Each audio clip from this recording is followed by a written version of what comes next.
আমার স্বপ্নের রাজকুমারী, আমার শুভেচ্ছা নিও। যখন আমি লিখতে বসেছি, তখন রাত ১২টা পেরিয়ে ১টা বাজে প্রায়। সবাই ঘুমিয়ে পড়েছে। শুধু আমার চোখে ঘুম নেই।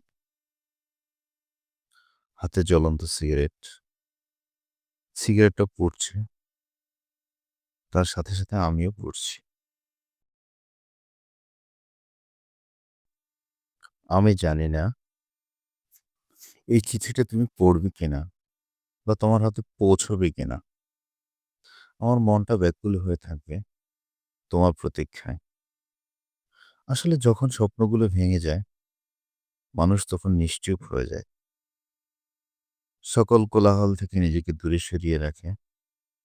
বিষণ্ণতা ঘিরে ধরে চারদিক থেকে। আমারও ক্ষেত্রে তাই হয়েছে। তোমার তো রাজকপাল, চারপাশে কত মানুষ, সবাই আছে তোমার সাথে।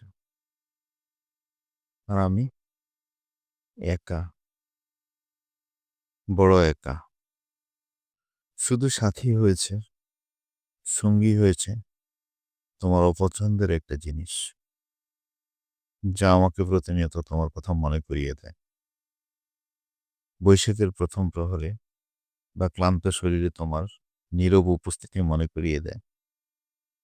যখন সিগারেট ধরাই, মনে মনে হাসি আর ভাবি,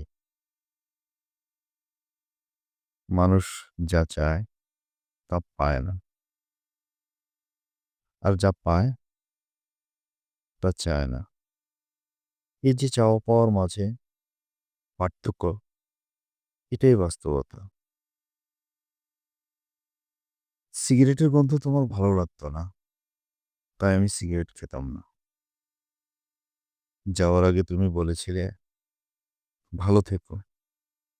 আমিও বলেছিলাম, অবশ্যই থাকবো। তুমি বলেছিলে, সিগারেট ধরবে না কিন্তু।